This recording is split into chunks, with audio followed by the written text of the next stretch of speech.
Reddit's back in the news for featuring a photo on the subreddit Funny. And it was a picture of a woman, Balpreet Kaur. Now she's a Sikh woman, and they showed a picture, I think, that we have. Sikh and woman. yeah, it blew up. People loved it. You know, they loved obviously making fun of this woman. And she has actually responded because it got so much attention. She eventually found out about it, which I'm sure was horrifying for her. And she responded. She's a college student. She says, "Yes, I realize that my gender is often confused and I look different than most women. However, baptized Sikhs believe in the sacredness of this body. It's a gift that has been given to us by the divine being, which is genderless actually.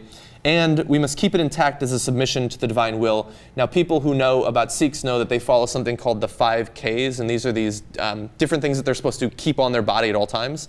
Some of them are physical items, and one is the uncut hair. Mm-hmm. Now, most women in America who are Sikhs, they have a looser interpretation, and they will shave and wax and things like that, and they feel that it's okay. But she's holding strong to her faith. Yeah. I have mixed feelings about this. First of all, I love her courage. Mm-hmm. So I respect that completely.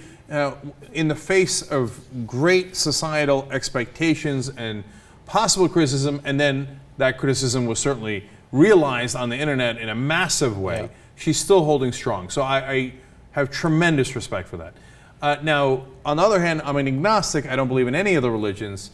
And I think the Sikh culture deciding to keep their hair and their thing, it's ridiculous. Mm-hmm. And they're not alone. There's a lot of religions and old school cultures who believe that facial hair on your head, etc., is holy, right? And that you need to maintain it. You can't cut it, and then God would be mad. That's obviously insane. Okay, I can't God's sitting up there. I'm always amused by that. Yahweh's sitting up there, or whoever he is, and he's like, that dude cut his hair. I'm so pissed.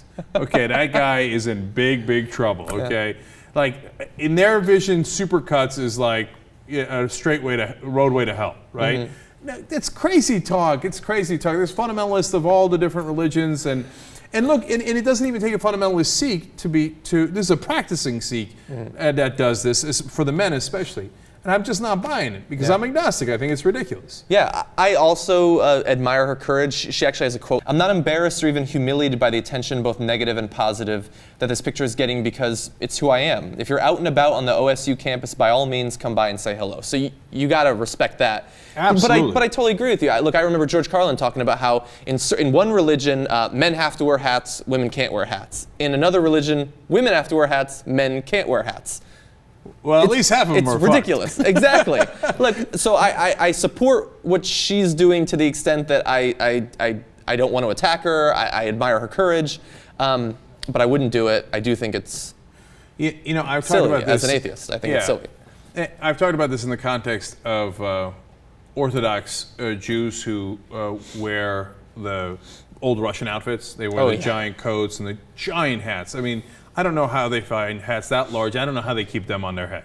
Okay, but I'm picturing again, you're up in the gates of heaven, and God's picking out winners and losers, and he's looking around. He's like, "Oh, the dudes in the Russian coats, come on in, come on up! All you other people wearing rational clothes, get the fuck down to hell." Okay. Shorts. What are you wearing shorts for? Are you crazy? Skirt? Oh my God!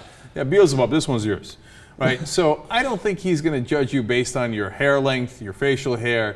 Just take a load off, man. Just don't ruin your life, maybe she's not ruining it. In her case, maybe she's perfectly happy, and I'm sure a lot of fundamentalists are perfectly happy, right? Yeah. But as I see the kids indoctrinated into those faiths, I think, let them go, man. Let them enjoy their life in its fullness.